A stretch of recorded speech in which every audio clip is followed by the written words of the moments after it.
Nós vamos falar não só de uma breve retrospectiva de 2024, como nós vamos abordar o que vem pela frente em 2025. Eleição da mesa da Câmara e do Senado, a condução final das emendas PIX, do corte de gastos e o começo da organização da eleição de 2026 com a definição dos seus candidatos em 2025. Então não percam, fique nesse vídeo para você saber tudo isso. Bom dia, boa tarde, boa noite.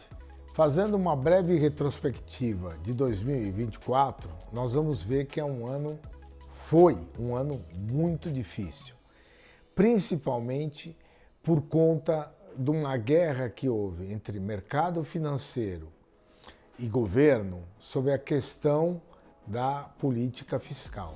Isso gerou uma incerteza. A pior dos mundos sempre é a incerteza. Por quê? Mesmo quando o país está numa trajetória em declínio, mas se você sabe como ele vai se comportar, tem uma maneira, tem um remédio para isso. Na incerteza, quem que fica parado? O empresário, o pessoal que investe. Porque isso já foi falado. Também o empresário funciona, ele atua em termos de ele olhar para diante, o que vai acontecer para diante. Quando ele não sabe o que vai acontecer para diante, ele não tem o que planejar. Quando ele não tem o que planejar, o que ele faz? Ele pisa no freio. Então foi um ano bastante complicado por causa disso. Essa incerteza, principalmente a do política fiscal, resultou na perda de credibilidade do governo, porque o governo ficou muito tempo, quase um mês, anunciando alguma coisa que vinha sendo discutida o ano todo, dele reduzir despesas, de conter principalmente as despesas estruturais permanentes, de maneira que você possa prever um futuro melhor em longo prazo. E no final, quando apresentou o pacote, apresentou alguma coisa que o mercado financeiro não gostou. E o mercado financeiro, você goste dele ou não goste dele, ele é uma instituição de poder, ele pesa. O dólar sobe, quer dizer, a depreciação da moeda nossa, do real, e isso aumenta a inflação e causa outros inconvenientes. Então, associado a isso, nós tivemos também uma dificuldade com relação ao legislativo e ao judiciário, que são os outros dois poderes, de perda de credibilidade. Infelizmente, é isso que aconteceu. Com as emendas, com decisões que foram consideradas muito pessoais no Supremo Tribunal Federal e mesmo no STJ, etc. e tal, principalmente na questão de relaxamento de prisão, etc. Então, isto trabalhou para causar um pacote muito ruim de credibilidade. Então, nós vamos ter ainda esse ano um grande desafio, que é votar um orçamento que tem que ser votado até o final de dezembro, e é um orçamento muito difícil, porque ele já veio difícil em 2023, ele foi difícil em 2024 e vai ter uma repercussão em 25 e 26. Por quê? Porque nós estamos tapando o sol com a peneira, fazendo uma coisa que é muito comum no Brasil. É você subestimar as despesas e sobreestimar as receitas, para aquilo no papel dar certo. Só que chega na prática, acontece o contrário e aí não dá certo. Então, isso ainda nós vamos ver hoje. E o que vem em 2025? 2025 promete, primeiro, em janeiro você vai ter que ter o desenho para resolver todas essas pendências, que são pacote do corte de gastos, que não vai estar resolvido até dia 31 de dezembro. Nós vamos ter o problema das emendas PIX do Congresso, que está associado ao pacote, o Congresso não quer votar. Nós vamos ter as eleições das mesas da Câmara e do Senado, que a cabeça, os presidentes já estão praticamente definidos, mas você tem que preencher os outros cargos e isso sempre dá ruído entre os partidos. E nós vamos ter em 2025 um fato muito importante para o Brasil do presidencialismo de coalizão, e que é, vamos chamar, do andamento das canoas para 2026. O que é o andamento das canoas? Tem muitos partidos, não é só um, muitos que estão com o pé em duas canoas. Estão com o pé no governo federal e estão com o pé aqui no governo estadual, no caso aqui o governo do Tarcísio, ou em outros governos estaduais que têm uma posição política diferente do governo federal.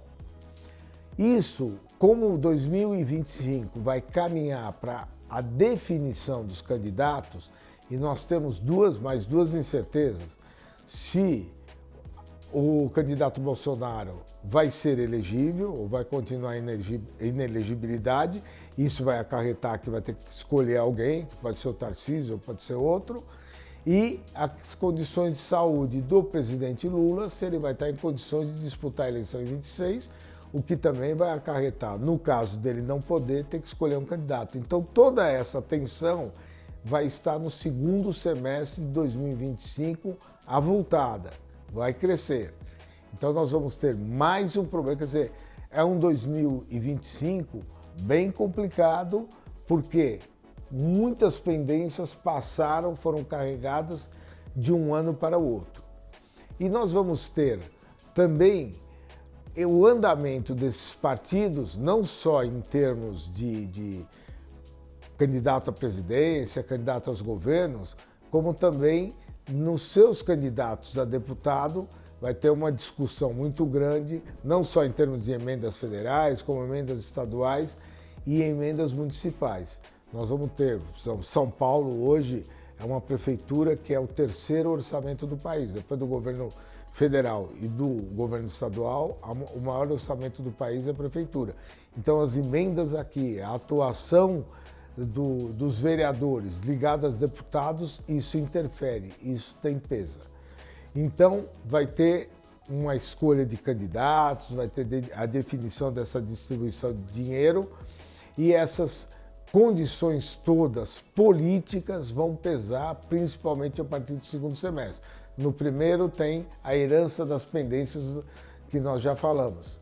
Então o ano de 2025 está se afigurando um ano com um desafio maior que o ano 2024, que já foi um ano complicado politicamente e economicamente. Tem um fato novo também em 2025, muito importante. Como o governo vai aguentar aquilo que o futuro presidente do Banco Central, que foi indicado por Lula, o Gabriel Galípolo, disse que provavelmente nós teremos por muito tempo uma taxa Selic, um juros muito alto. Então, o governo esperava que a partir de julho você já pudesse iniciar um ciclo de queda, o que propiciaria um 2026 bombando. E não vai acontecer por todas as circunstâncias.